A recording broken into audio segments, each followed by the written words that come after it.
Charlotte Olafsson. It is, isn't it? Marta's big sister who married that magnificent Count something or other. And I was a flower girl at the wedding.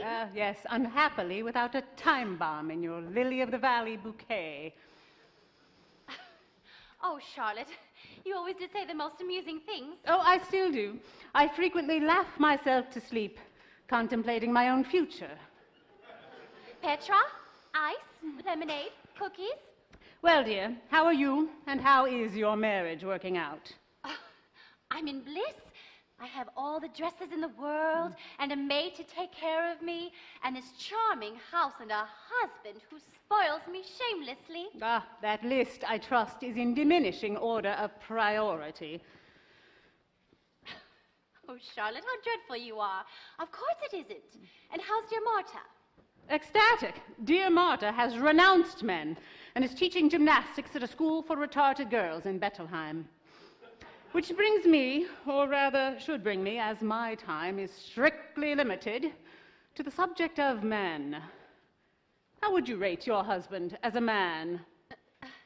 I don't quite know what you mean. I'll give you an example. As a man, my husband could be rated a louse, a bastard, a conceited, puffed-up, adulterous egomaniac. He constantly makes me do the most degrading, the most humiliating things, like... Like? Oh, why do I put up with it? Why do I let him treat me like an intimidated corporal in his regiment? Why?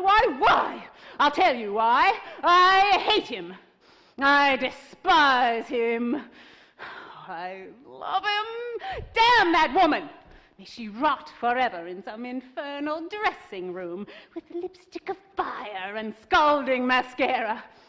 May every billboard in hell eternally announce Desiree Armfeld in The Wild Duck.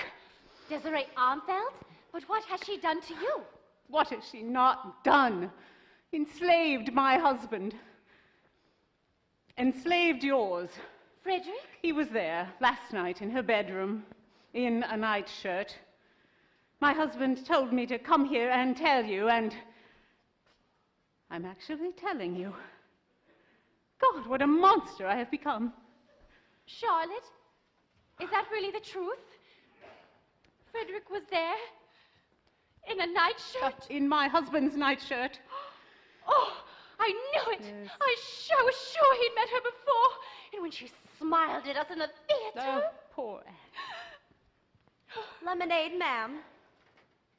Charlotte, lemonade? Lemonade. It would choke me.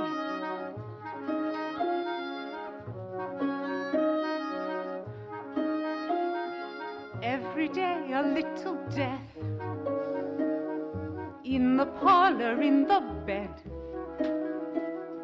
In the curtains, in the silver, in the buttons, in the bread. Every day a little sting. In the heart and in the head. Every moment, every breath, and you hardly feel a thing, brings a perfect little death. He smiles sweetly, strokes my hair, says he misses me. I would murder him right there, but first I die. He talks softly of his wars and his horses and his whores. I think love's a dirty business, so do I. So I'm before him on my knees, and he kisses me.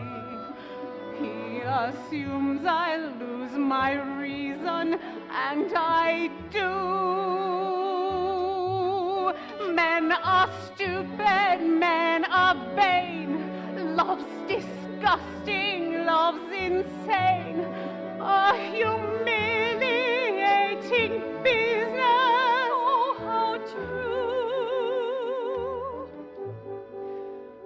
Oh, well, every day dead. Every day a little dead. In the parlor, in the bed, On the lips and in the eyes. in the curtains, in the silver, in the buttons, in the pauses, breath. in the gestures, in the sighs. Every day a little sting. Every day a little die. In the heart and in the On the looks and head. in the lies. Every moment, every breath, and you hardly feel a thing.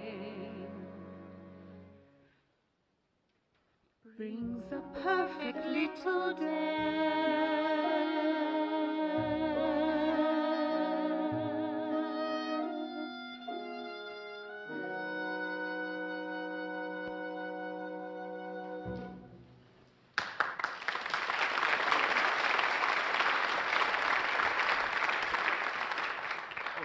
Excuse me. Charlotte, this is Henrik Eggerman.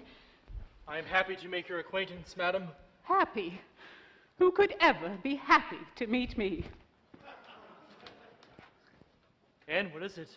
Nothing. But what did that woman say to you? Nothing at all. That can't be true. It is. It is. She merely told me that Marta Olofsson, my dearest friend from school, is teaching gymnastics. Oh, Anne. Poor Anne, if you knew how it destroys me to see you unhappy like this. I am not unhappy. You know, you must know.